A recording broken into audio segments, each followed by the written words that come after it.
if we approached furniture from a different angle? At Burrow, You told that to your father. You thought that maybe Mr. Arbery had been caught. Yes.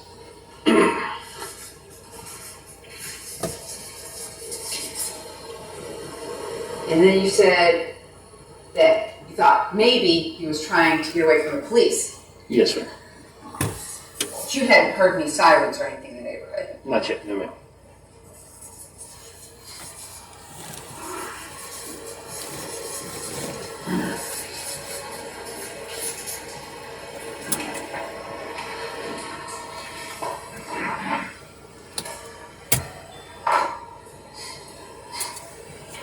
So I want to talk to you about some of the legal terms that you used yesterday, okay? All right, so first I want to talk to you kind of about probable cause, all right? And you testified yesterday that you had been trained in the military for the Coast Guard, that even when you had arrest powers, before you could arrest somebody, you needed probable cause, correct? That's correct. All right, and you even gave the jury the definition of probable cause, correct? Yes, ma'am. All right, you said it was a level of suspicion by a reasonable and prudent person, given the overall circumstances, to believe a crime has been committed. Yes, ma'am. All right. But that's really only half the definition, isn't it? That's what I was taught in my training, is that definition right there. So, isn't it correct that, let me ask it this way. Didn't you learn from your training that you need two parts? Reasonable suspicion first, and then probable cause.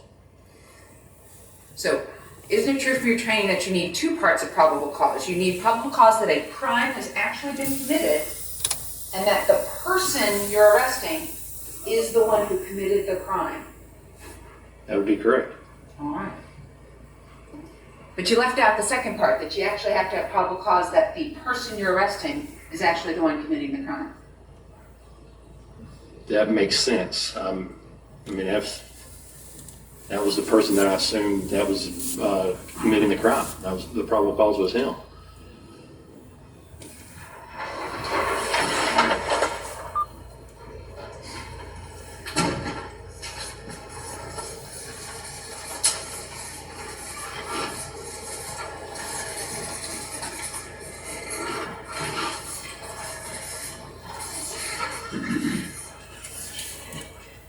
So you assumed he was the one committing the crime. Yes. All right, so you'd agree that as law enforcement, when you were there in the military as a boarding officer, that even if you know a crime is committed, when you have several suspects, you can't just go and arrest the first suspect. You have to actually have evidence that that person is the one who committed that crime, correct? That's correct. And I believe I had it with the videos that I've seen with him, with Mr. Arbery being the one that has been there multiple times, and then what I witnessed on the 11th with him sneaking through those yards, or through that yard, and then the way that he reacted to me when I put the lights on him, reacted like he was going for a gun, and then went into that house after we had our altercation. And then Mr. Al-Benzi being there that same evening and verified that on the video is the same guy that he's seen. And then seeing Mr. Al-Benzi pointing down the road led to probable cause, and then Dad saying that was the same individual with the probable cause, that it is the same guy that has been in that house that has been breaking into and stuff has been stolen. So the overall, the totality of everything led me to go down there and see if that was him. So the totality of all of that led you to go see if that was him. Yes. Meaning the guy you'd seen on the 11th. Correct.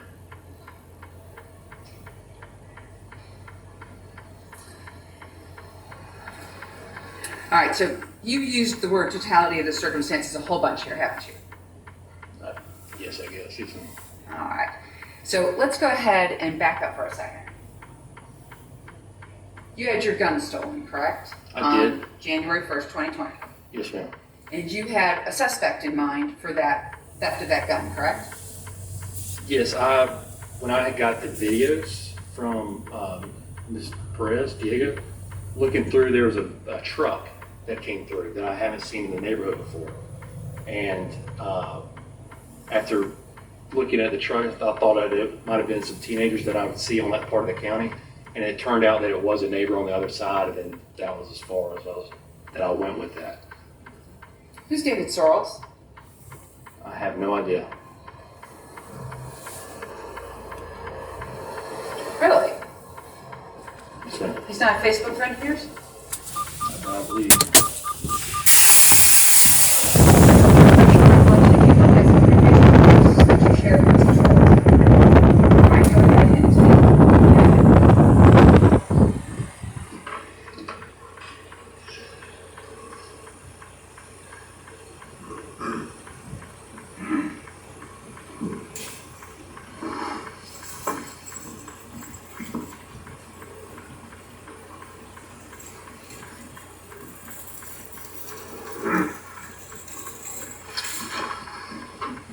Thank you.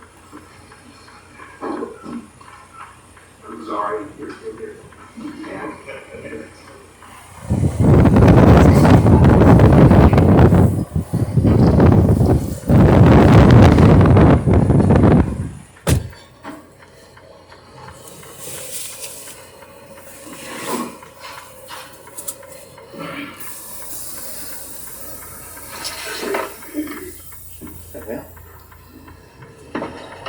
Take a look at the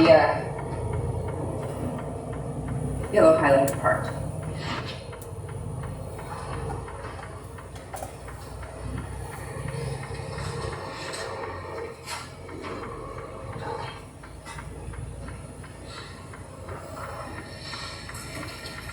Yeah, I reckon.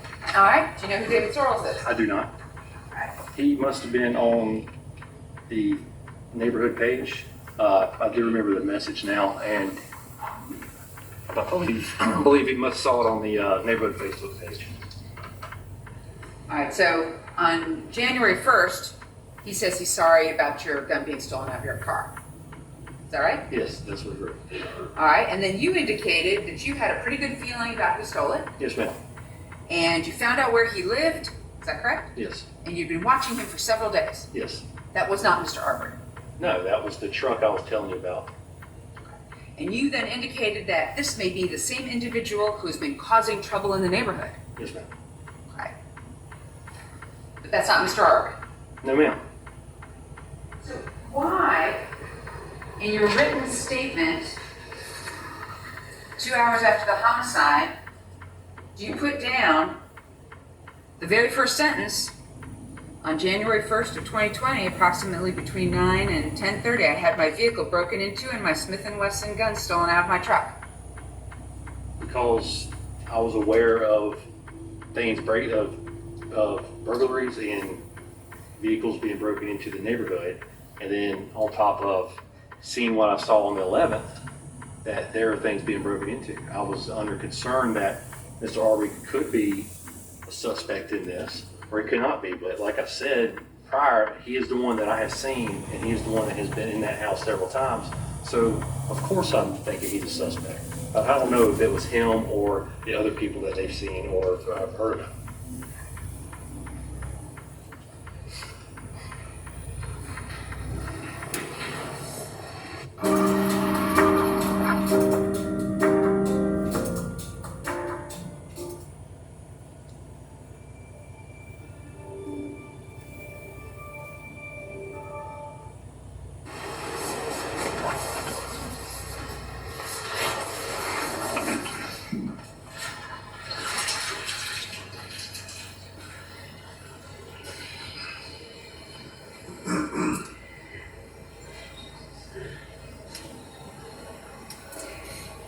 So, given you don't know who stole your gun, there was no probable cause to arrest Mr. Arbery for the theft of your handgun on January 1st, 2020. No, ma'am.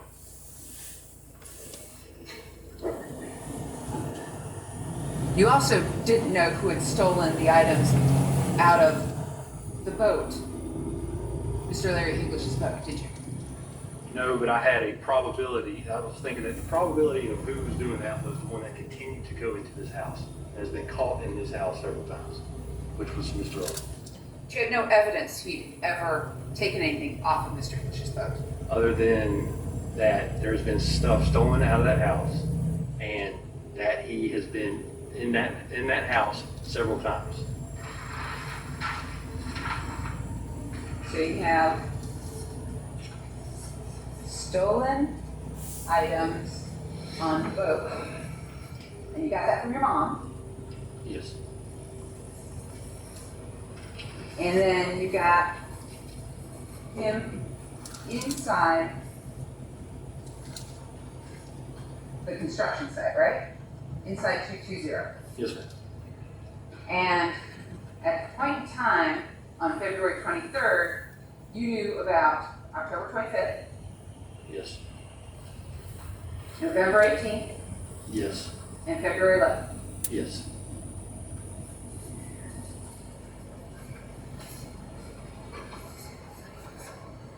You also knew that the white couple had gone in on November 17th, right? I did.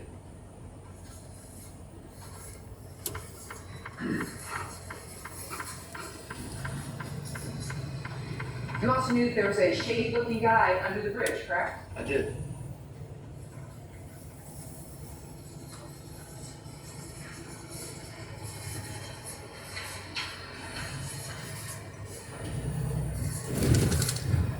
And you also suspected this guy in the neighborhood with the truck may have been the one who stole your handgun. He might have also been someone who was stealing things in the neighborhood, as you said to Mr. Sorrells, right? After a couple of days, they decided that that was not him.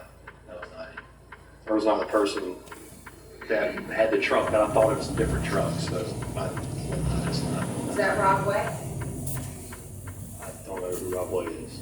So Kim Ballesteros didn't tell you that she suspected Rob Way in the neighborhood as being the one who stole her purse out of her car January 30th. Not that I recall.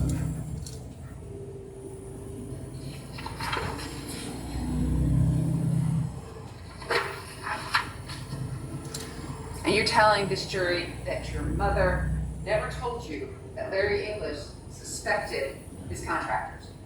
No, ma'am.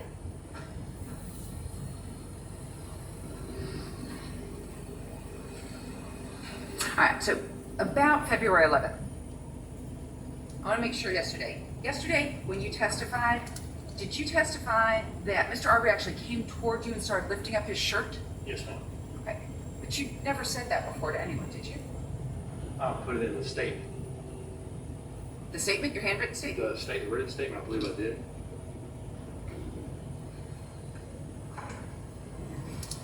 Hand you a copy of your handwritten statement.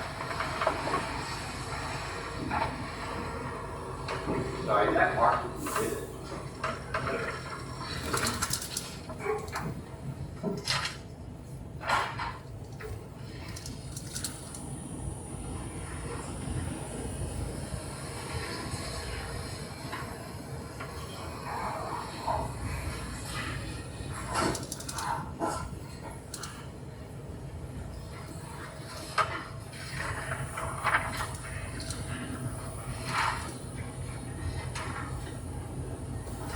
I was incorrect. I said reach into his pants. Right, so in your statement, you indicated that I was getting out of my car to ask him what he was doing. This is a written statement? Correct. Okay. And he turned toward my vehicle and reached into his pants, which led me to think that he may have a weapon. Yes, ma'am.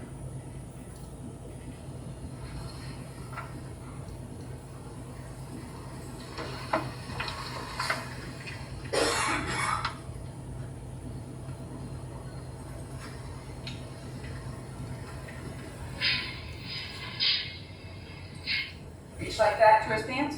No. That's And then you indicated I immediately put my car in reverse and the individual went into the house under construction, correct? yes, ma'am. And that was proposed. Oh. All right, can everybody see now? Okay.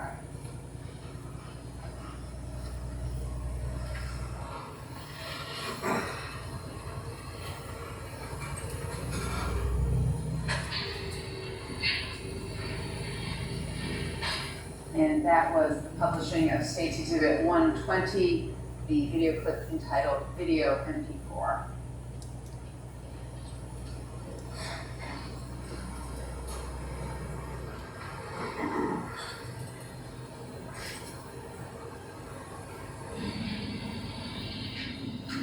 Is that your car pulling down? It is, yes, ma'am.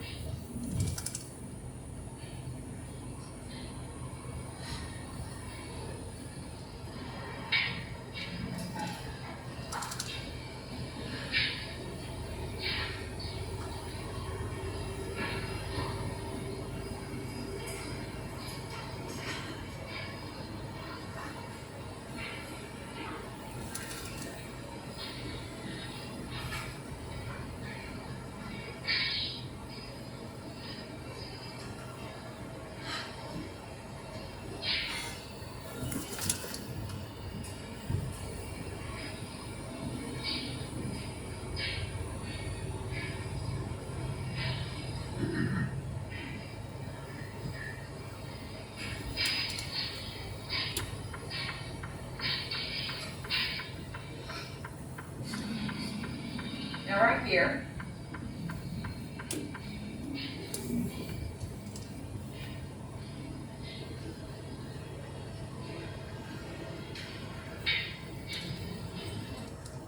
Mr. Arbery have anything in his hands? Not I could see, no, ma'am. Have a backpack with him? He did not. Is there a bag with him? Not at that time. He's wearing a big long t-shirt, isn't he? Yes. And shorts cut off at the knees. I think they were cargo shorts, but And he's got running shoes on. I can't tell.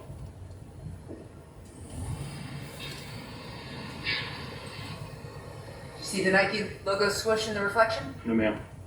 Back it up for it.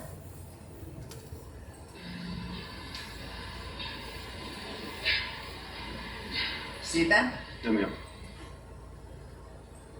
That was State's Exhibit 117 that I just published.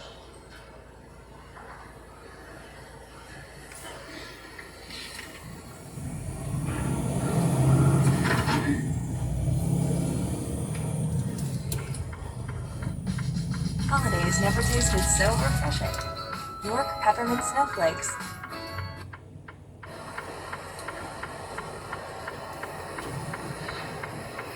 Now, that particular evening, you've seen the body cam video of Officer Rash, is that correct? Yes, ma'am.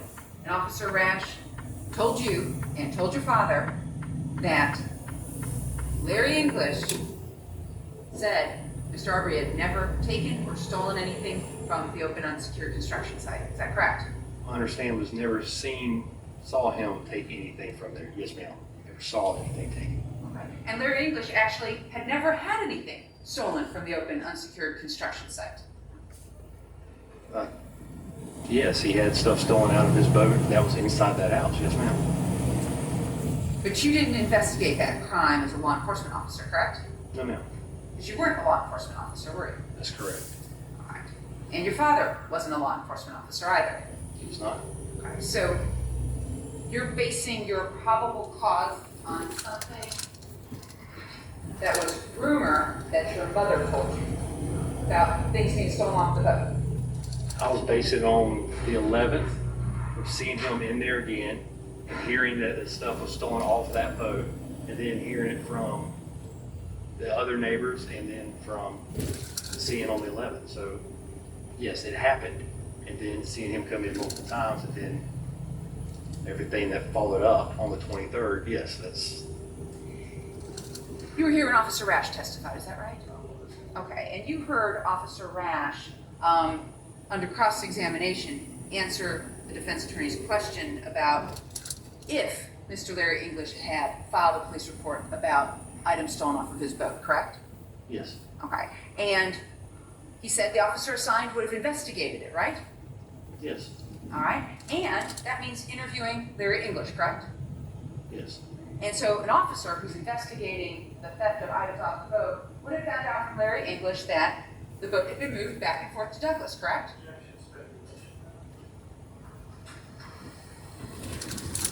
He's asking him about to assume what Officer Rash would have done had he been asked to make a report about thefts by Larry English, and then how he would follow up on that. This is all speculation on the witness's part. Speculating as to what Rash would have done, but that's sustained. I'll ask a better question, Your Honor. On cross-examination, do you remember Officer Rash testifying that the officer assigned, if Mr. English had filed a report, would have investigated that? Yes. Okay, and that Officer Rash, you heard him testify that that would have included interviewing Larry English, correct?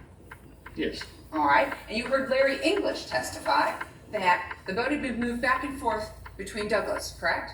He learned that, yes.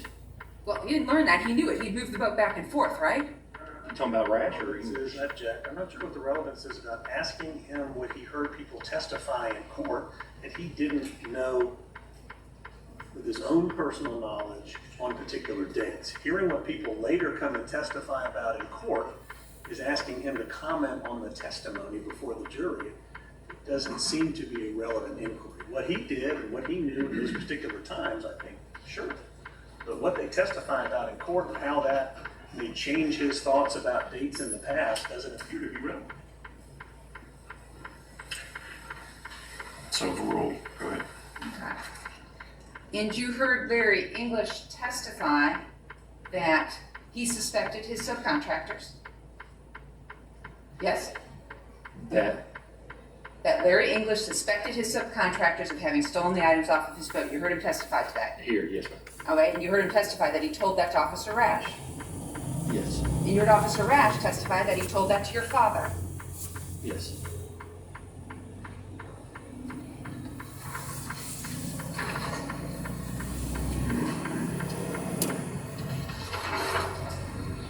All right, so let's go ahead and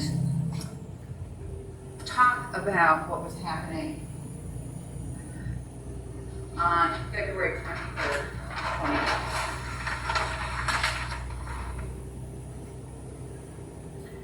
All right, so you personally first saw Ahmaud Arbery as he was running ahead of you on Burford. That's correct. Okay. And you were driving behind him in the white F-150 pickup truck. Yes, ma'am. All right. And at that time, when you first saw him, he didn't have a bag, did he? No, ma'am. Didn't have a backpack. He did not. Wasn't carrying a box. Was it?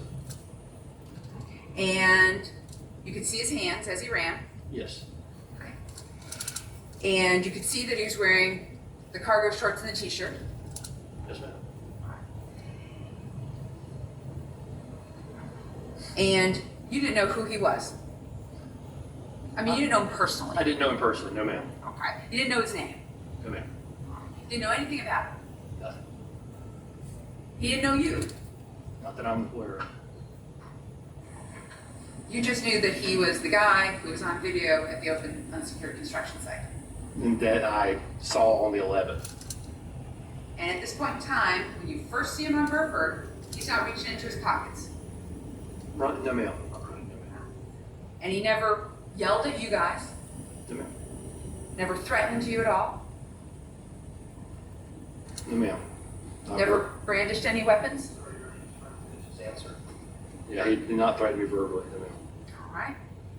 Didn't brandish any weapons. No, ma'am. Didn't pull out any guns. No, ma'am. Didn't pull out any knife. No, ma'am. Never reached for anything, did he? No. He just ran. Yes, he was just running. So at this point in time, you catch up to him on Burford by pulling up next to him. Is that right? Yes, pulling alongside, keeping with my window right there. I did.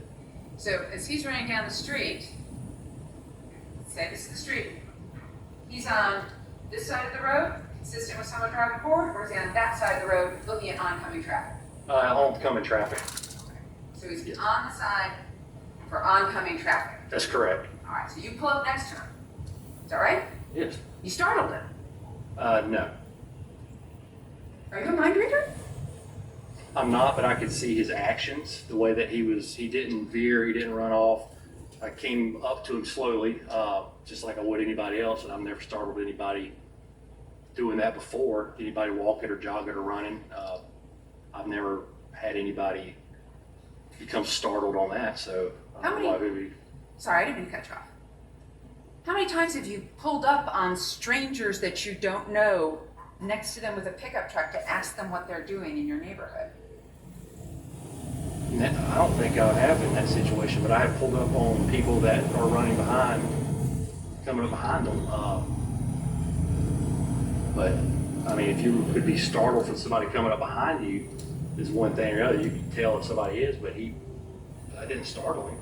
I didn't come up on him hard or fast or blowing the horn or anything. I just pulled alongside him on my side of the road, right at the yellow line. And once he acknowledged me and saw that I was there, it's when I came a little closer and stayed there. So he's running, you pull up, he looks at you, and you say to him, what? I say, hey, what's going on? Hold on a second. And he didn't say anything back to you. I mean, He just kept running. he stopped and turned and went backwards. That was the first time. That was the one caught on Mr. Roddy's or Mr. Ryan's video. It was turned out to be the first altercation. Okay, so hold on. You pull up next to him, he stops, and then he turns and starts running this way. Back down, Burford towards the toe. Yes, And then you back up. Is that right? I did. So you back up the truck, follow him, and at some point in time, what do you say to him? I'm asking him, what are you doing? You know, what's going on? What happened down there? Why is there some? You know, I asked him why somebody pointing down the road. As I'm talking, that's when he turns and runs back down Burford. So now you're asking him, hey, why is somebody pointing down the road? That's what you're asking him? That's what I was trying to get to. To ask him why there's people pointing down the road. All right, this is my thought. Not asking for generalities and what's in your head. I want to know exactly what you were saying to the man jogging down the street. You understand? Yes. Okay. What exactly did you say to him the first time you pulled up to him? I want to talk to you.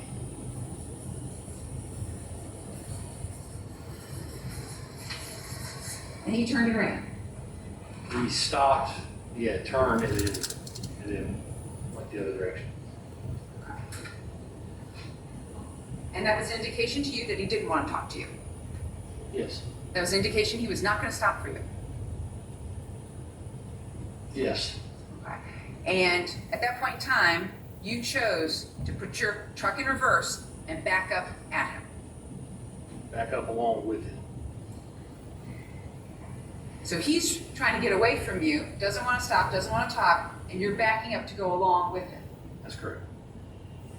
And at some point in time then, he turns to run up Burford, right? Yes, I've asked him again, or asked him that I wanted to talk to him. I don't know exactly what I said, but it was to the effect that I want to talk to him and what happened down the road.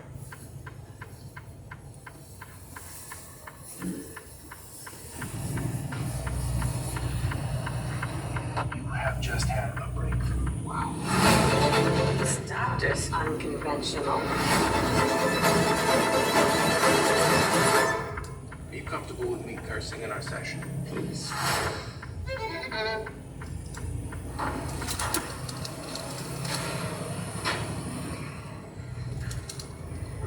And at this point in time, you're not wearing any sort of uniform.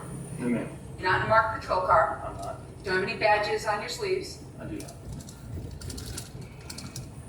And when you told the police, you were talking to them about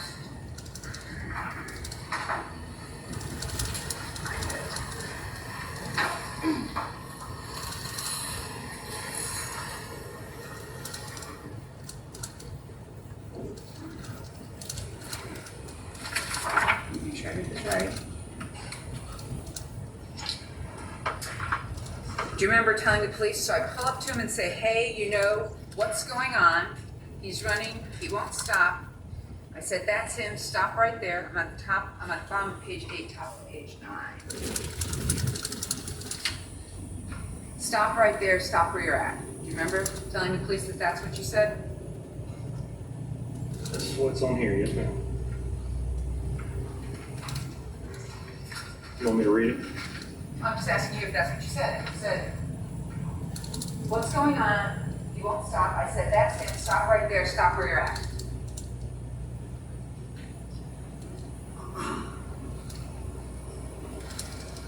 Yeah, that's part of it. So at this point, you're ordering him to stop.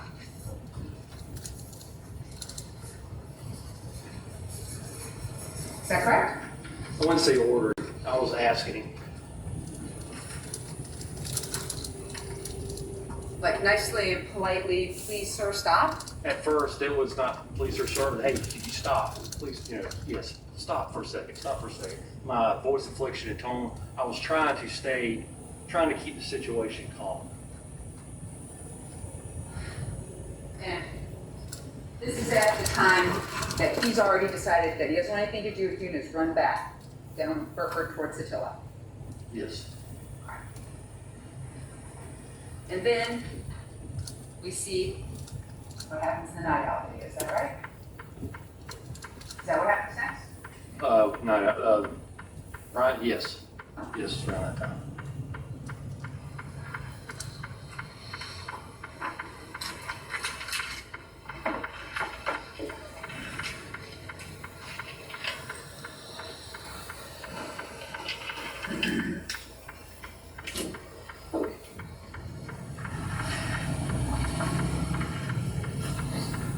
You find it.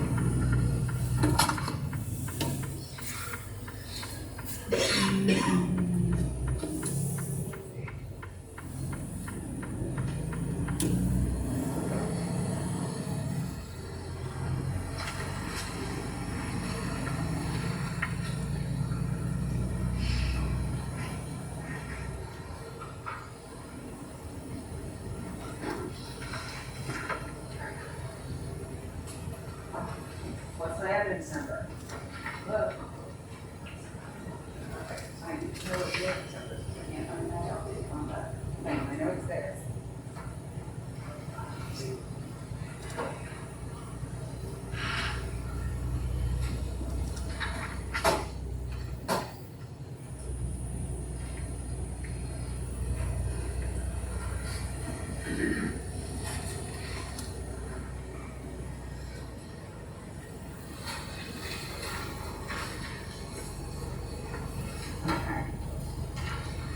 I apologize, Your Honor, something's not right. I'm worried I missed it or somehow it is not on. All right, as they work that out, we're going to slip it a quick break. We'll be back with more right after this. Stay with us. You watch Court TV, your front row seat to justice.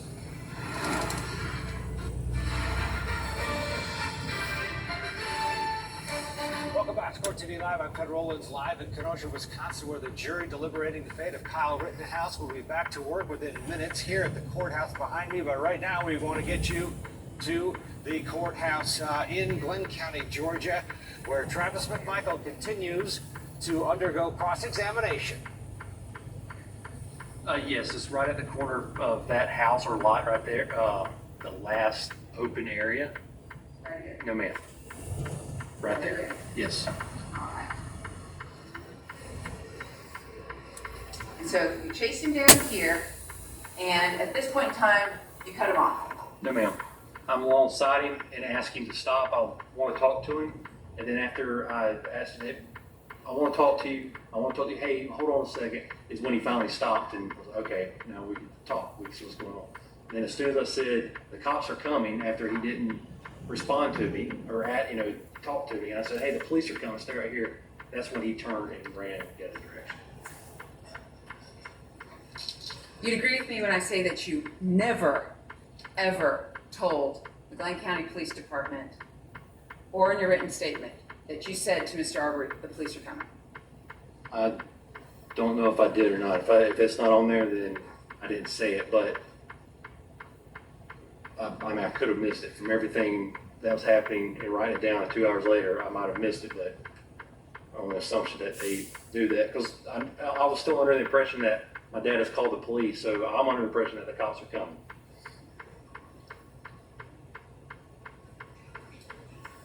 So talking about that,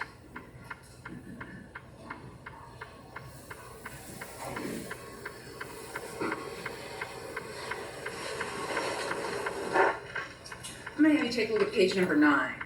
Again, that last paragraph.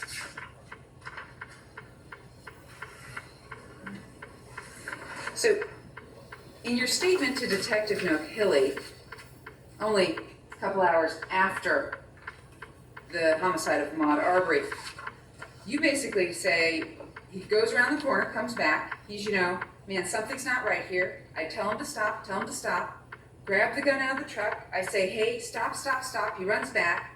Man, you call 911 yet? Find my phone, call, give it to my dad, said, call the cops, let's get the cops. So it's Walmart Supercenter may be closed today. Head west on Central Avenue West toward Vaughn Road, then turn right onto Vaughn Road. That's when I found out that he did not call the police. When I realized that he has not called the police. And then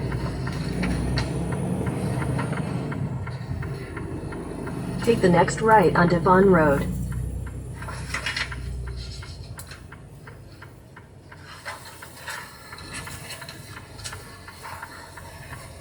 also on page 9. In a quarter mile, turn right onto Watson Cooley Road. Never indicated that Mr. Arbery actually stopped long enough for you to have a conversation with him. Is that correct at the top of page 9?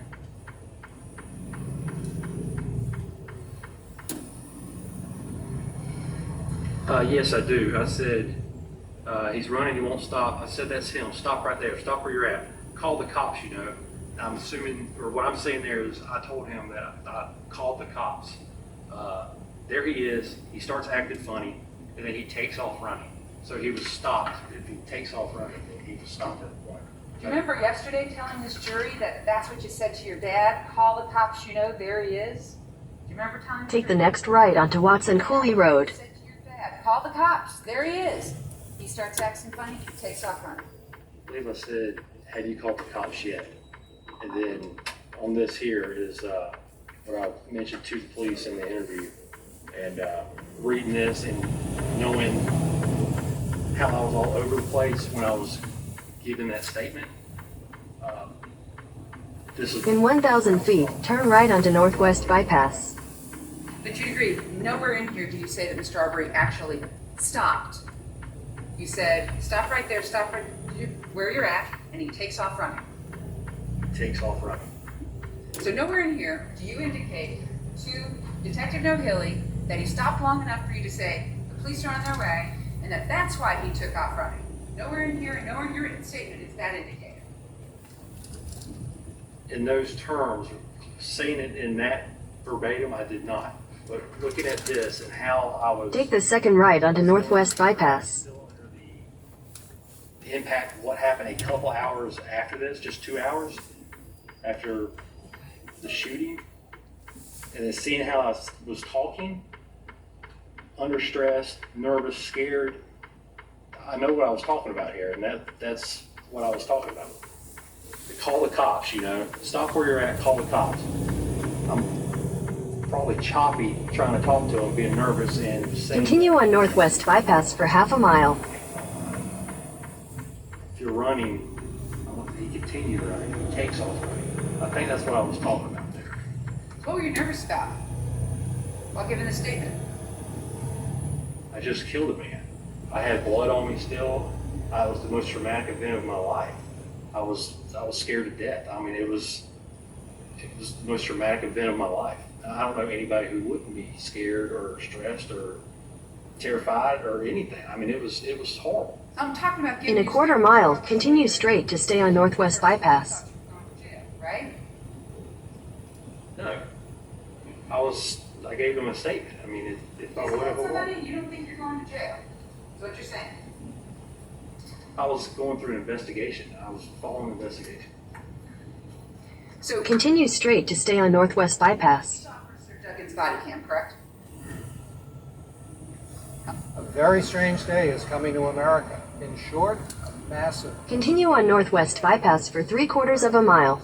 millionaires, while leaving 99% of the public even worse off than before. Go ahead and ignore me, skip this ad, but I can promise you what's coming next to America can change everything you know about making money. If you own regular stocks, you're in for a big surprise. I spent 50 years on Wall Street, where I helped create the entire stock rating system. I've met everyone from Jim Cramer to Martha Stewart, but for the first time ever, I'm posting the biggest prediction of my 50-year career. Not for the Wall Street elite, but for you, including the name of the #1 investment to buy right now. In short, if you want to be on the right side of the huge new shift I predict is coming to the market, you absolutely must consider buying one particular type of investment now before it's too late. And no, it's not cryptocurrencies. To give you the full story, I just posted the full details online, along with exactly where you should put your money immediately. Click the link below to learn more, free of charge.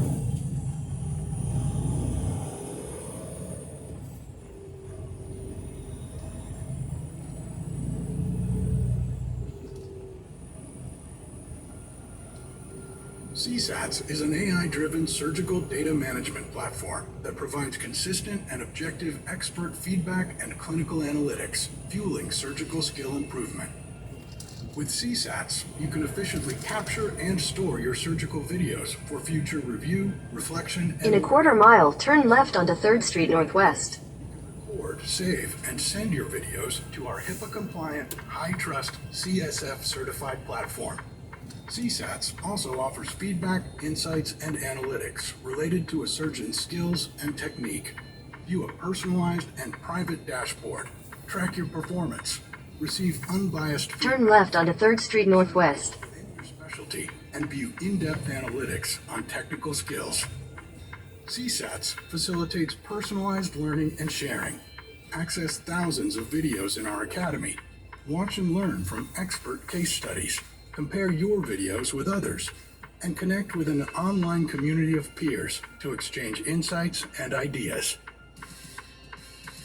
We believe that if you elevate surgeon proficiency, you can improve patient care and impact the metrics that matter.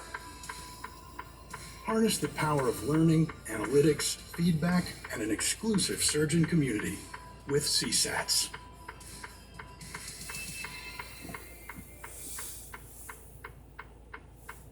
Officer Duggan, the first officer who testified, his body cam. Yes, ma'am. All right, you were standing right behind Officer Duggan, all that went on, right?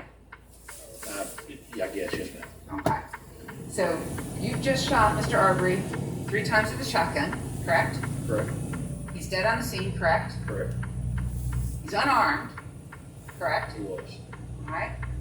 And your father came up to you and grabbed you by the shoulders and went, "You had no choice, you had no choice," right? You saw that? Yes. All right. You're covered in Mr. Arbery's blood. You go down to the police station, correct? Correct. All right.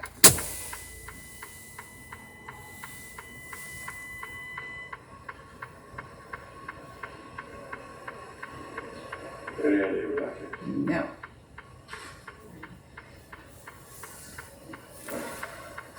Let's keep going. Okay.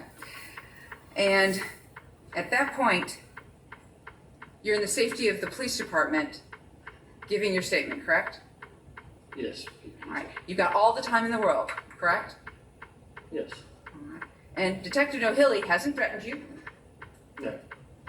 hasn't forced you to make a statement. Head northeast on 3rd Street Northwest toward 14th Avenue Northwest. Walmart Supercenter may be closed today. Oh, look real quick.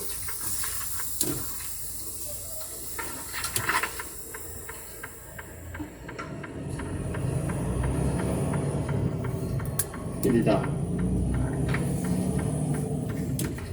But you're telling this jury that you're all confused and you can't get the facts straight as you're telling the police about why it was you shot and killed a man. I was trying with my best ability, but like I said, under the circumstances of going through a traumatic event, this is the most traumatic event that I have ever been through in my life. I don't know how,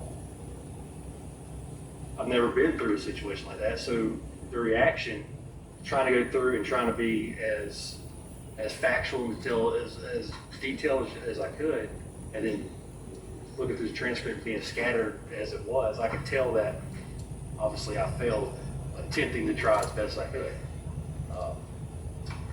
It's just, this is what you got. I tried, and this is what happened. So fair to say you never told Detective El-Hewie, nor wrote down in your written statement that you told Mr. Arbery to please run away. It seems that I attempted to say it in these words here. And at that point, Mr. Arbery turns around and runs back down Burford to get away from you, correct? That's correct. So at this point in time, he's running away from you. He has not threatened you. No. Hasn't pulled out a gun. No, ma'am.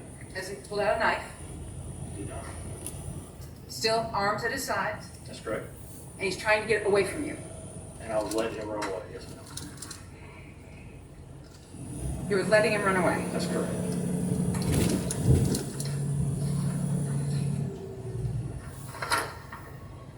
Wasn't it your intention to go around the block and cut him off and find him? In 1,000 feet, turn left onto 8th Street Northeast. Hit him off and to see where he's located.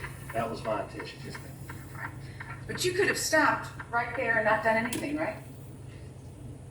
Yes, but then immediately after is when I saw his interaction with Take the next left onto 8th Street Northeast, then turn left. There is something to my suspicions here, and I would like to see where he is at when the cops come, which I assume that the police were on the way, that I would be able to tell them where he's at if they haven't located him at that point. So you're telling this jury that your whole intention was just to go ahead and follow Mr. Arbery, keep an eye on him, and to just tell the cops there he is. At that point, yes, ma'am. Take the next left, then you will arrive at your destination. Now, it's true that your father, while in the truck with you, going down Burford towards that end, was yelling at you, cut him off, cut him off, cut him off, right? He was talking to me or telling me, I don't know if he was saying cut him off or not. I know that he was saying, there he is, that's the guy. After that, I am not sure exactly what he was. You've arrived.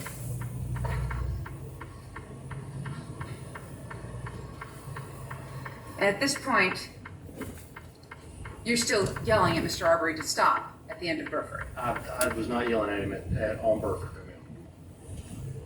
And at the end of Burford, you and your dad both got out of the pickup truck, correct? When he turned and started running down Burford, when he was away, when he was not a threat, if he wanted to be a threat and he was going past that, yeah, I got out of the truck, yes ma'am. When he turned and running away is when I got out of the truck. Why in the world would Mr. Arbery be a threat to you? Because of when I asked him what was going on, and recognized that it was the guy that I saw on the 11th, and Mr. Albenzi pointing, everything going down, and realized it is him, and then how he reacted when I shined the lights on him on the 11th. He acted like he did not want to. He was also called sneaking through the front door. He was also where he was supposed to be. He hasn't been several times, and then he reaches into his pants. He has a gun, and I took that as a threatening gesture. I'm also in the house. Now it's the same guy on the 23rd that I just pulled up to that turned out my father was correct. People pointing down the road, the same scene that this happened 12 days prior. That yes, there was a possibility that he may be armed with that gesture, but he didn't show me that, and he started running down the road. I was no longer under a threat if there was to be one, so I got out of the vehicle after my father got out of the vehicle to see what was going on and watch him.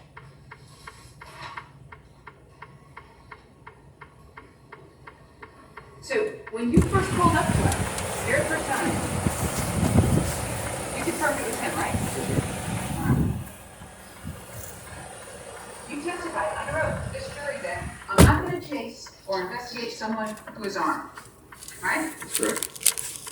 And yet you want this jury to believe now that he was a threat to you, okay, and that you perceived him as a threat, yet you continued to chase him down Burford. I didn't know if he was a threat or not. He never reached in his pockets, and I wanted to see what was happening. I figured I could talk to him at this point, or getting up to him at this point. But hadn't at this point, he demonstrated not once, not twice, but 3 times, he did not want to talk to you. Which, when I'm at the stop, when I stop the boat. Right, because you pulled up to him once, he doesn't want to talk to you. You back up, he doesn't want to talk to you. You pull down Burford, your dad's yelling, cut him off. And all of a sudden, he runs back, he doesn't want to talk to you. That's 3 times he's demonstrated to you that he does not want to talk to you, correct? Yes.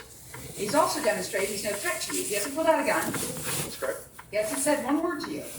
He is not. He's not threatened you in any way, verbally or physically. No, ma'am. No knives. No knives. All right. He's not swearing at you, using profanity or anything like that, is he? Didn't talk. So at this point, you get out of the truck, correct? That's correct. You get out with your shotgun. No, I got out when my father got out to get in the back, and then my shotgun slipped and was in the floorboard where my feet were all over it.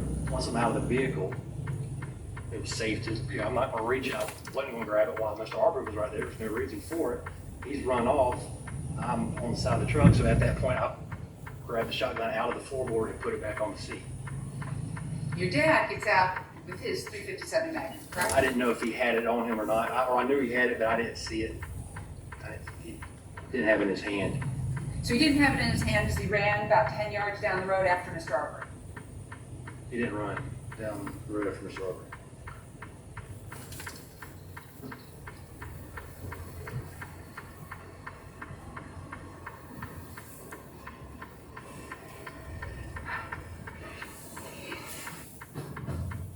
New Hondas are going fast.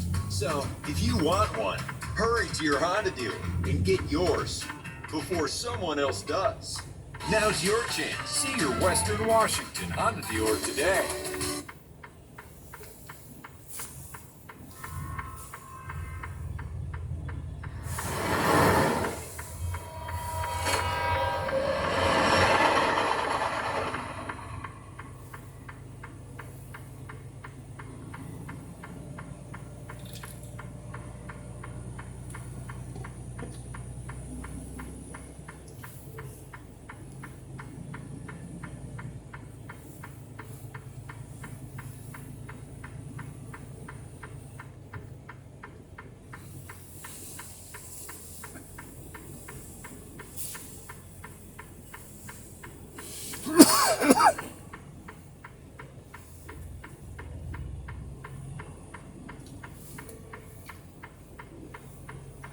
Thanksgiving, every store is closed.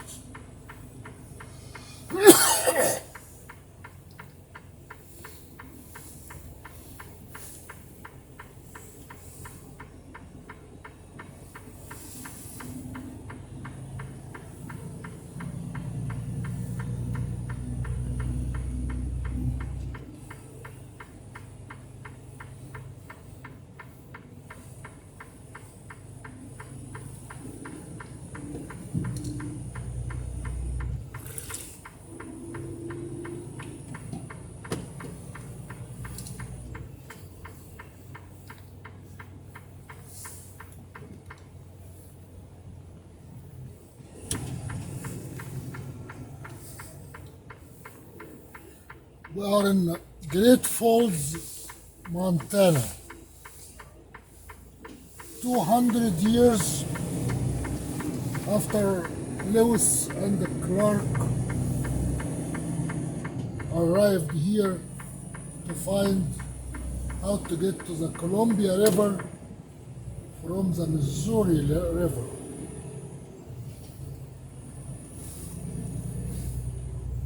And the diesel here is $3.96. $3.69. In California, it is $5 something.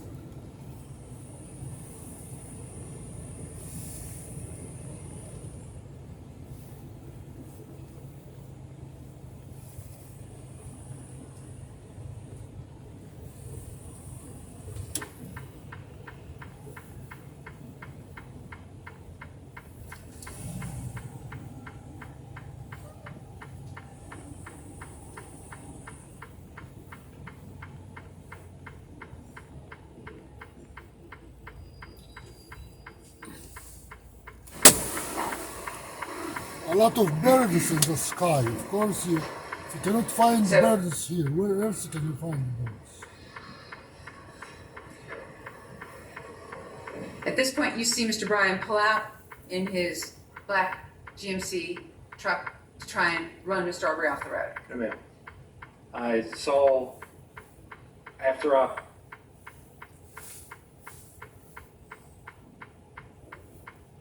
put the shotgun back onto the seat when it was on the floorboard, and then watching Dad, or talking to Dad, or trying to figure out what's going on, and I looked back down the road. I don't know Mr. Bryan. I didn't know where he lived. I didn't see him when I had the first encounter with Mr. Arbery. My assumption, I was assuming from what I saw, that he came from Satilla. So the vehicle was at what I thought was the very end of the road. More than likely seeing the video the other day, where the tree was closest to Burford. It was towards the end where it was almost on the road. I'm certain that's where I saw the encounter with it. And it didn't look like he was running off the road. It actually looked like Mr. Arbery, I thought the vehicle was stopping, like Arbery went to the left side and then to the right and then went back to the left. It looked like he was engaging with that vehicle. So you're all the way down here. I'll do it on this one. All the way down here. Around there, yes, ma'am. And they're all the way down here by the time you look at them. Is that what you're saying? By the time I noticed it, yes, ma'am. Okay.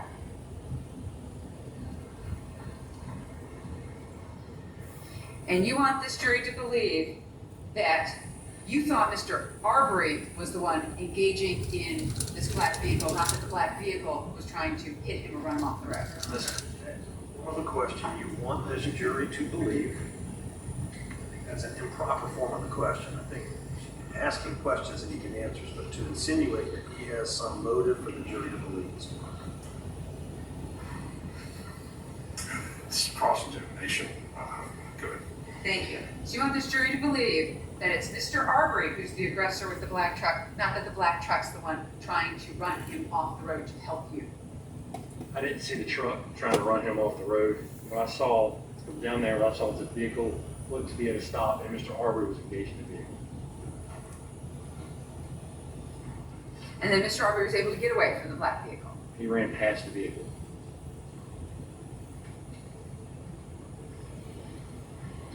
And your dad wanted to go down there to see what was happening, right? That's correct. But you wanted to go around to cut him off. No, ma'am. I wanted to get around and to see where he was at, not to cut him off. Not the way you're saying cut him off. No, I wanted to see where he was at, to be in that same area to let the police know where he was at.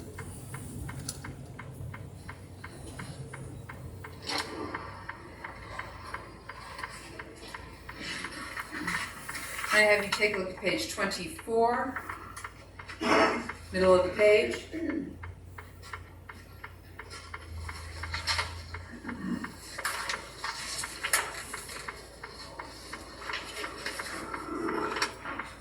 I'm sorry, back up to page 23, please.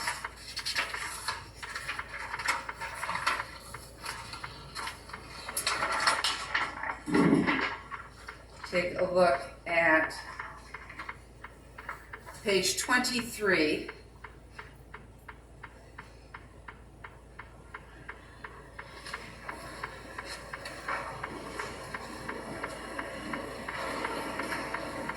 So, line 16. So he turned and went back down this road. Dad's like, hey, go down there. I said, I'm not going through that. I'm not going back to him. And this is about the time that the black truck that was at the scene, that's when he tried to stop it. Yes. So here you're telling the police the black truck at the scene was trying to stop Mr. Arbery. That's what I believe, yes. That was right here in this corner, just on Burford, probably a house past this intersection. So I turned and went this way. Correct. All right.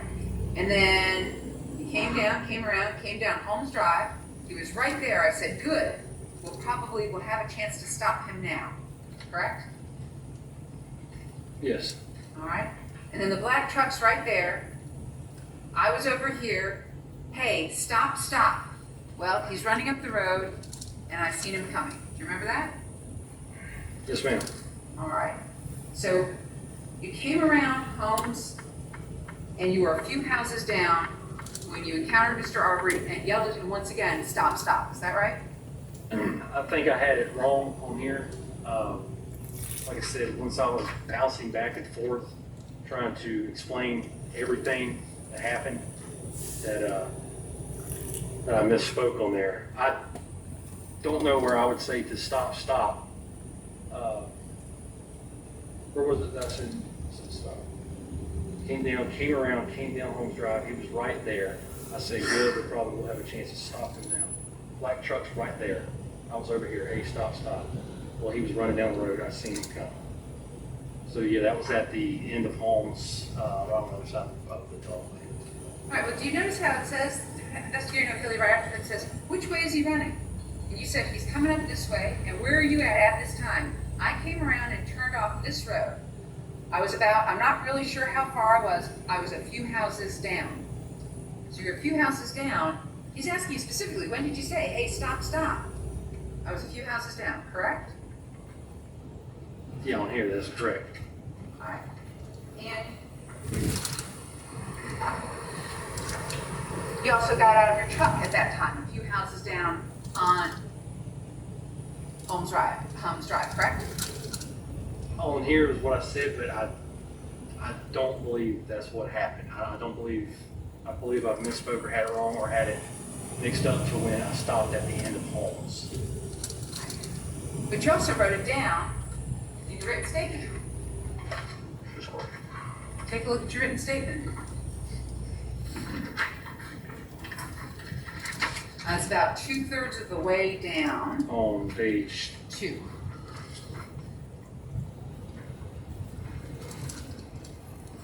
So I decided to continue down Hereford towards Selwood, then take on to Holmes to see if he would be there.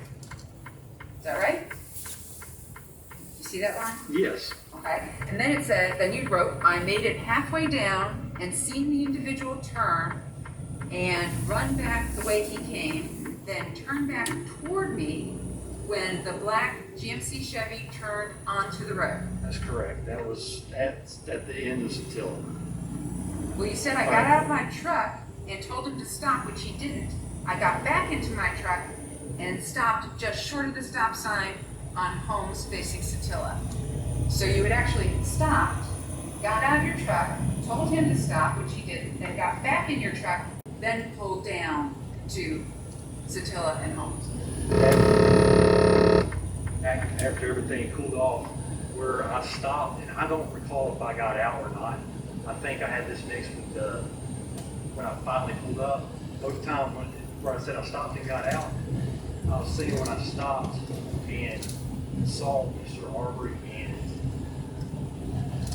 Get this extremely high-tech $3,000 drone for a fraction of the price. This drone engineer built a revolutionary drone at an incredibly low price, and he just destroyed the billion-dollar drone industry in the process.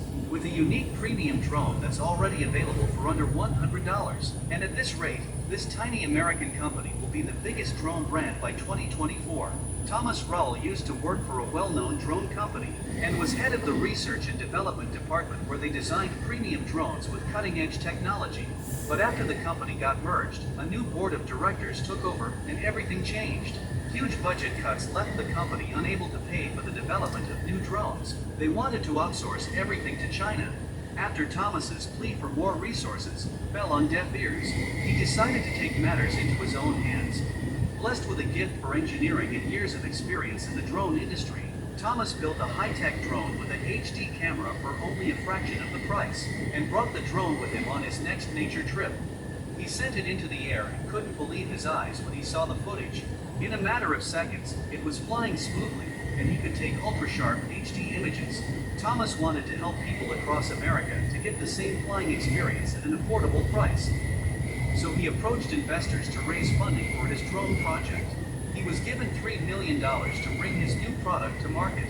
He called it Quad Air, a revolutionary compact camera drone.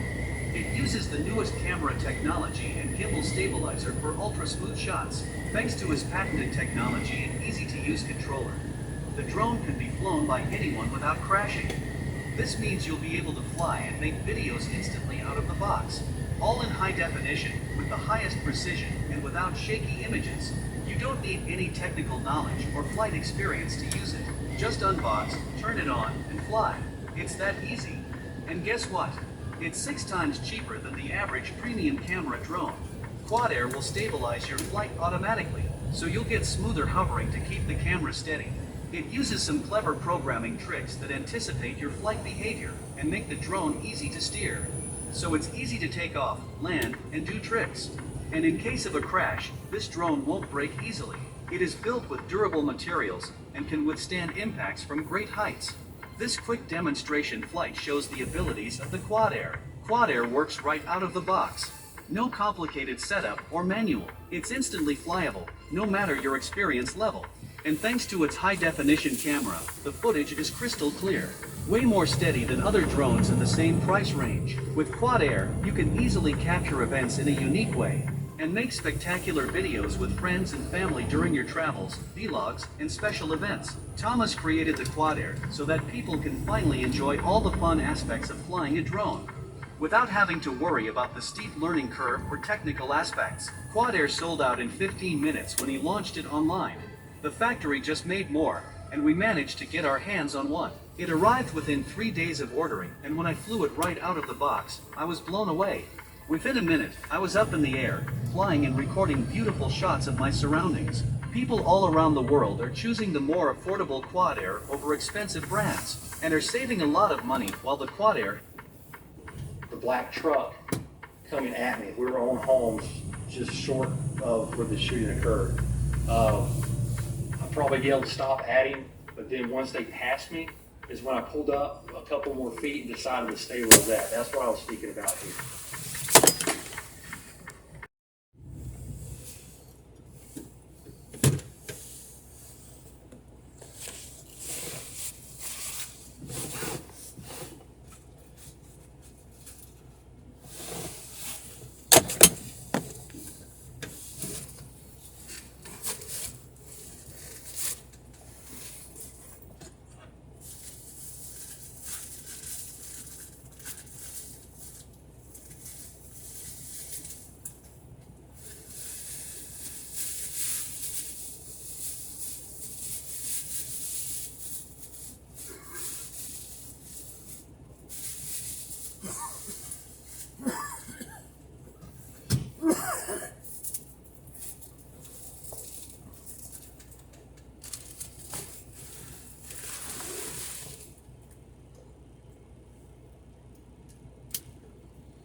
Actually not been able to follow that law. There's absolutely no evidence that they went and saw the AJC article that Mr. Goff is talking about. Therefore, we don't believe he's made a clear showing of prejudice in bullets 1 through 5. As far as bullets 6 through 7, the only evidence of Greg McMichael's ties to the Glynn County Police Department is that maybe a few of the officers, I believe, Detective Lowry testified that he knew Greg McMichael in passing. Detective Parker Marcy also, I believe, he testified that he knew of him, but they didn't have any close relationships with Greg McMichael that would show any reason for a cover-up. Also, notably, Jackie Johnson's name was never ever mentioned in the presentation of evidence in this case, Judge. Mr. Goff is the only person who keeps bringing up her name. We have not elicited any evidence of the cover-up. we don't intend to argue any cover-up because it would be unsupported by the evidence. So here he's made no showing of clear prejudice to his client. As to bullet 8, the evidence showed that Greg McMichael and William Bryan knew each other, but they didn't know each other very well. Actually, Mr. Bryan didn't even know Greg McMichael had a son named Travis McMichael. Travis McMichael testified that he never met William Bryan, and there was no express agreement between the McMichaels and Mr. Bryan. There was evidence presented that Mr. Bryan and Greg McMichael were talking to one another right after the homicide happened and during the time when the officers got on scene. But this evidence, even if he were to get a separate trial, would still be admissible in his separate trial. So for those reasons, we don't believe this is showing prejudice here either as to bullet 8. As to bullet 9, this court is going to charge the jury as to criminal trespass, burglary, hijacking a motor vehicle as Mr. Goff asked for. And it'll be up to the jury to determine what, if any, crime the alleged victim committed in this case, Your Honor. The McMichaels actually never asked for the criminal trespass instruction. I believe the state is the one who asked for that instruction. And if Mr. Bryan were to go to trial separately, we would likewise ask for that instruction in his separate trial as well.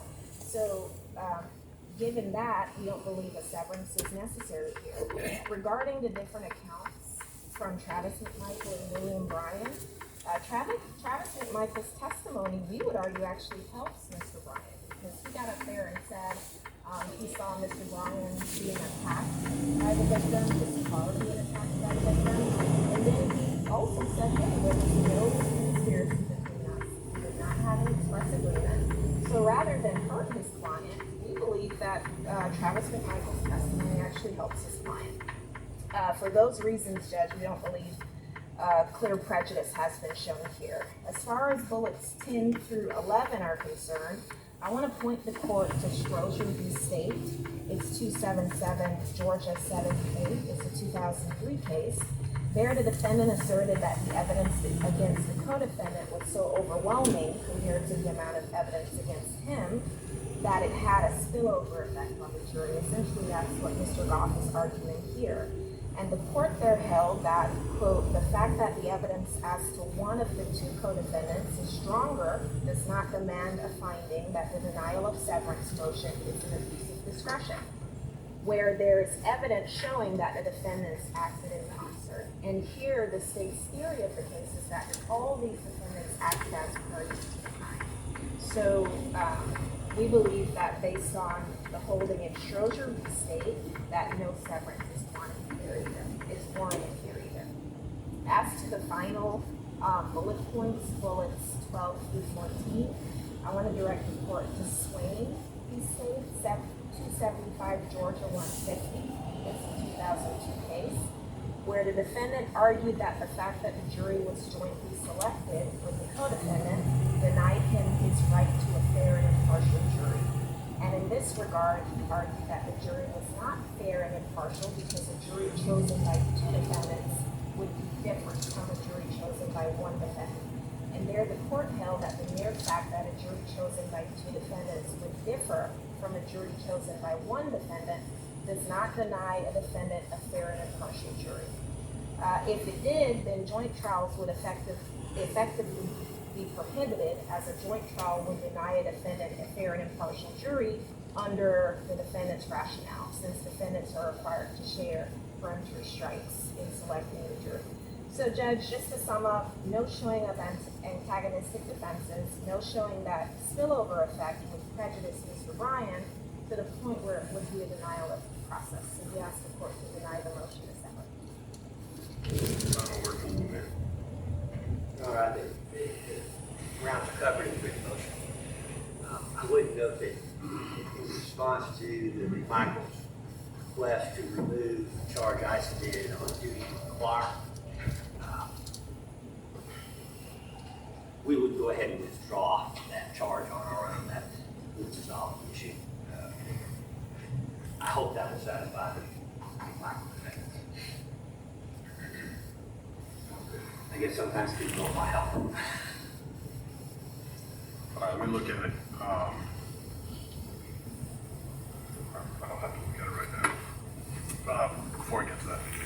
I also have a fourth motion to prohibit any further conduct that may intimidate or influence jurors or otherwise interfere with defendant Bryant receiving a fair trial. A motion to excuse or require further as to juror number 380. Quickly, that I think the matter's been addressed a number of times. The motion itself addresses the issues presented by defendant Bryant. Court intends to deny that motion. Your Honor, is exhibits 7 to 11 are sensitive enough that I would want them in the public record, respect to the anonymity of our juror, best we're able to preserve it. I'm going to show these to the state. I'm going to ask the court to place exhibits 7 to 11 under seal to preserve the privacy of juror 380.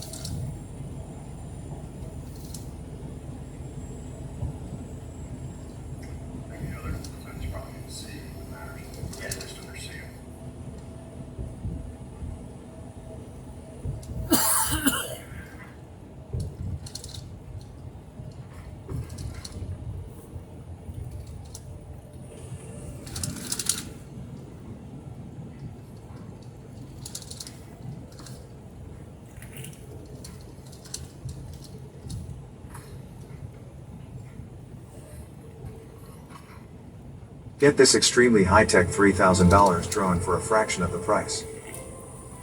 This drone engineer built a revolutionary drone at an incredibly low price. And he just destroyed the billion-dollar drone industry in the process. With a unique premium drone that's already available for under $100. Placing those exhibits back in the manila envelope that is marked exhibits 7 to 11.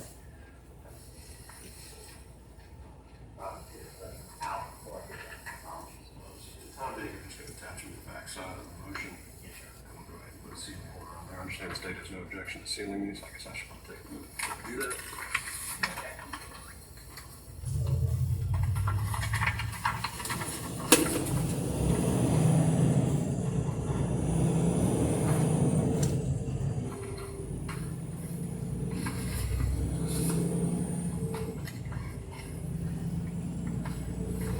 Those exhibits will be filed under seal.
court's going to remove that from the charge. It is a civil case.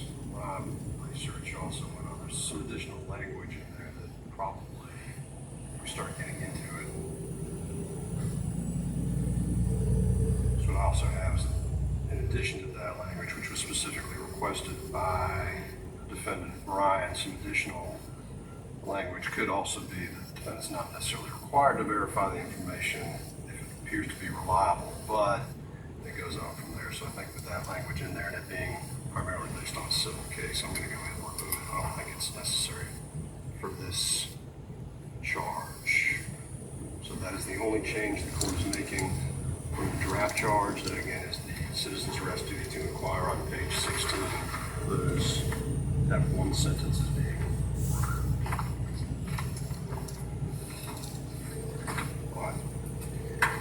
With that, is the state ready to proceed? Yes, Your Honor. State ready. Any time before we bring the panel back, are we ready to go? State ready. All right, let's go get the panel.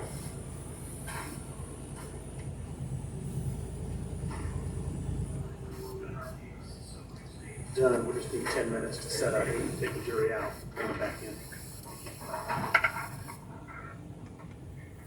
Assuming the state's not going to use all three of the towers right now. So I think we'll have more than enough time to go ahead and do that.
All right, welcome back, everybody. Hopefully, with a long weekend, at least from court duties, y'all are back well rested and ready to go. As I indicated on Thursday, we would be ready to go ahead with closing arguments in the case here Monday morning. We are ready to do that. I understand the state is ready to proceed. From the state. Thank you, Your Honor. Once again, ladies and gentlemen, my name is Linda Donikoski. I, along with Larissa Olivier and Paul Camarillo, represent the people of the state of Georgia and the citizens of Glenn County. Guys are so hard to buy for, especially when it comes to gifts.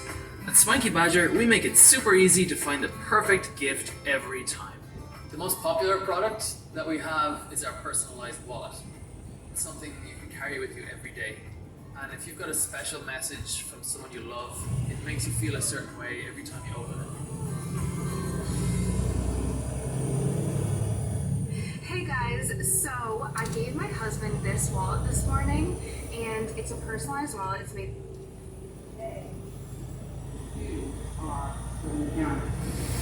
So why we're here is to go ahead and present you with the state's closing argument. Now, the state gets to go first and last, because the state has the burden of proof to prove this to you beyond a reasonable doubt. But not just to prove to you beyond a reasonable doubt the charges in the indictment, but remember from voir dire, you were asked, can you give meaningful consideration to the defenses presented by the defense if they put any up? Okay, and what we've heard is what? Self-defense and citizen's arrest, which the state has to disprove beyond a reasonable doubt to you as well. So ladies and gentlemen, what the state's gonna do right now is we're gonna go through kind of, I'm gonna give you a snapshot, that kind of like, here it is in a nutshell sort of thing. And then I'm gonna take you kind of through systematically, piece by piece, what the law is as it regards the charges in the indictment, self-defense, and citizen's arrest. All right? But the one thing I want to tell you before we got started is this. You will have a copy of the indictment with you in the back. Okay? So you don't have to write down the charges in the indictment. You have a copy in the back. In addition, Judge Walmsley is going to give you a copy of the law. Okay? So you'll have a copy. So when I'm putting the law up here, you don't have to furiously write it down. You will have a copy of it back here with you. All right? So let's go ahead and get started. This case is really about assumptions and driveway decisions. Now, you heard the defense talk about, well, probable cause. You're going to have to distinguish between assumptions based on gossip and rumor and all this neighborhood talk on Facebook, and actual probable cause to believe a crime had been committed and someone had committed that crime. The state's position is all three of these defendants made assumptions. Made assumptions about what was going on that day, and they made their decision to attack Ahmaud Arbery in their driveways because he was a black man running down the street. So here's what we got. The bottom line. They assumed he must have committed some crime that day. So he's running. They did not call 911. They wanted to stop him and question him before they called 911. How do we know? Because that's what they told the police that night. That's what they said on the scene. Hey, stop, we want to talk to you. Can't do that. They made these decisions in their driveways. So what's really going on here? You know what's really going on here? Mr. Arbery was under attack. They committed 4 felonies against him. And those are the 4 felonies in the indictment. Then they shot and killed him. Not because he was a threat to them, but because he wouldn't stop and talk to them. They were going to make him, absolutely make him stop. We're going to point a shotgun at you. That'll make you stop. That should make you stop right here in your tracks because we want to talk to you. And what did he do? He still ran away. Still ran away. For 5 minutes, ran away. Travis McMichael went to intercept him with that shotgun, and he turned that corner. We can't see whether Mr. Arbery attacked him or grabbed the shotgun or anything. It doesn't matter. Because how fast did he shoot him? How fast did he just pull that trigger? They shot and killed Ahmaud Arbery. They all acted as a party to the crime. You'll note they've been indicted that way. And I'm going to talk about what party to a crime is so that you understand that concept. But the bottom line is, but for their actions, but for their decisions, but for their choices, Ahmaud Arbery would be alive. And that's why they've been indicted with murder, felony murder, and the 4 felonies that led to the murder. So what is the defense? I mean, we're just going to take it right down there. Talk about that. What is the defense? We got self-defense. What is that? Well, they're going to try and convince you that Ahmaud Arbery was the attacker, that he was somehow threatening to them. 3-on-1, 2 pickup trucks, 2 guns. Mr. Arbery, nothing in his pockets. Not a cell phone, not a gun, not even an ID. They want you to believe that he is the danger to them, and Mr. Rubin said it in the opening statement. He was scary.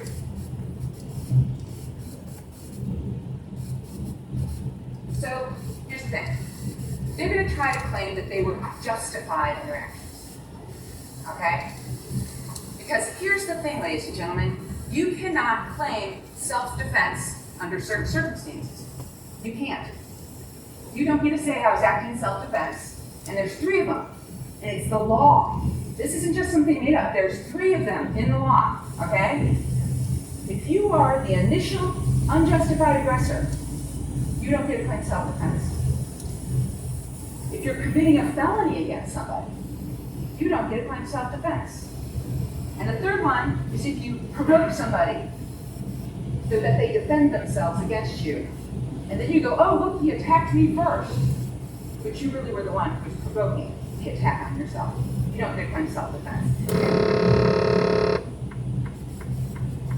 So, here's the problem. They're going to try and claim they were justified in starting this in their driveways. They're going to try and claim they were justified in committing all these felonies against Mr. Arbery. How? Because they're going to try and convince you that this was a citizen's arrest. That's what they're going to do. But here is what a citizen's arrest really is. Okay? This is what the law says. This is the statute. And the judge is going to give it to you. A private person may arrest an offender if the offense is committed in his presence. Right here, right now, I'm seeing you do it. Okay? Right here, right now, I'm watching you commit the crime. I'm witnessing it. You're doing it in my presence. So what's the problem for the defendants? Well, we don't know. And Mr. Bryan's on his porch fixing it. Where's Travis McMichael? He's on the sofa inside the house. Where's Greg McMichael? This all started when I saw him running down the street. Now, it also says that within his immediate knowledge. Well, the judge is going to charge you that that's synonymous. It means the same thing. So you got to think about, well, in my immediate knowledge, what does that mean? Think about the eye in the sky, you know, at Walmart. Like you're in Walmart, right? And you see all those things in the ceiling. You know there's a guy in a booth watching a bunch of video cameras, right? So he's not standing next to the person shoplifting, right? When she shoplifts, right? What's he doing? He's watching it on the camera. That's immediate knowledge. He's not right there next to the person shoplifting, but he's watching it. So he has immediate knowledge. You can see it high in the sky. That's just an example of how to think of immediate knowledge. But immediate knowledge and in your presence is the exact same thing. In order to make an arrest of an offender, the offense has to be committed in the private citizen's presence. Do we have that here? No. In addition, you will be charged, this is the second line, if the offense is a felony.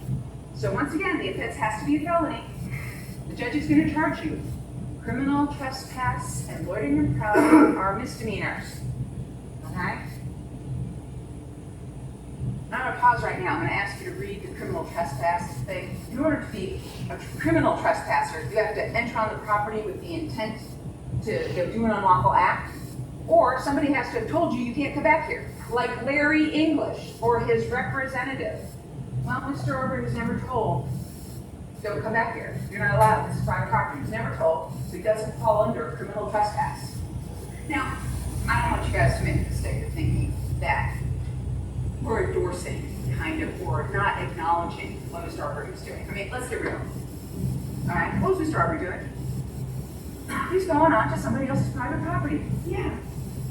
What was he doing? We can see it. Wandering around for a few minutes each time. Right? And then what would he do? He'd leave. On video, never took anything, never damaged anything. So ladies and gentlemen, you decide. Is he this giant burglar who just happened to never show up with a bag or any means to steal anything?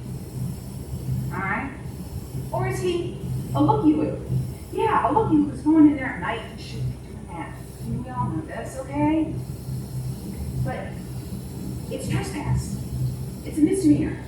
And on February 23rd, 2020, none of the defendants knew that he had been inside in broad daylight, that location. And what did he do on the 23rd of February? Did the same thing he always did. Wandered around, and then left and ran off down the street. But they didn't know that. They had no immediate knowledge of that. It wasn't in their presence. Travis was on the couch. Mr. Bryan's at his house. Greg McMichael, you saw, he can't even see down the road. There's that trailer there. Remember the drone video?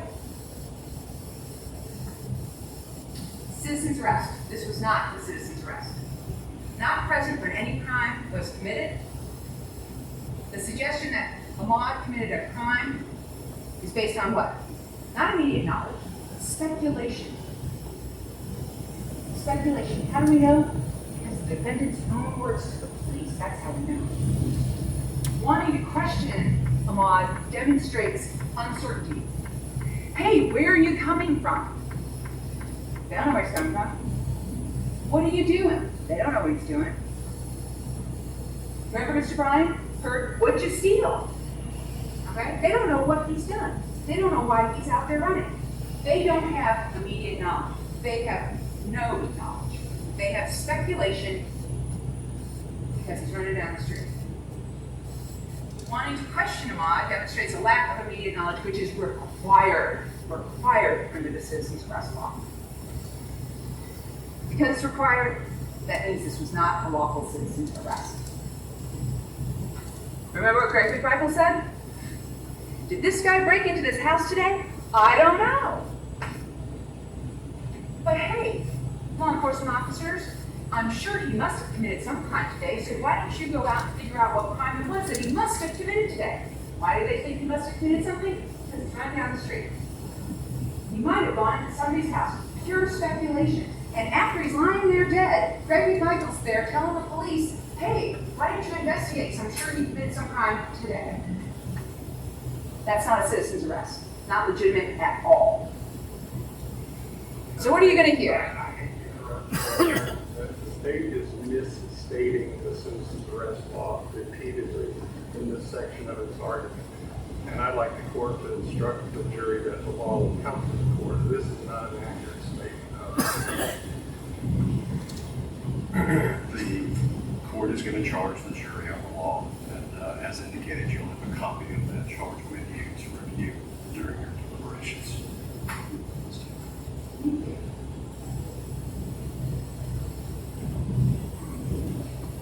Judge is going to charge you these exact words. Judge is going to charge you these exact words.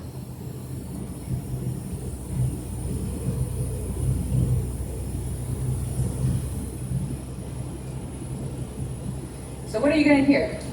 The state suspects that what you're going to hear from the defense is this, that Travis McMichael had probable cause to believe that Ahmad stole the stuff off the English's boat in 2019 and was escaping that felony on February 23rd, 2020.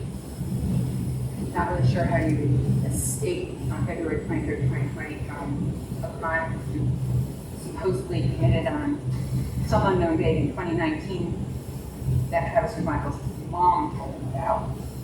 But basically, we have this where he came in, took the stand, and said, yeah, that's what was going on.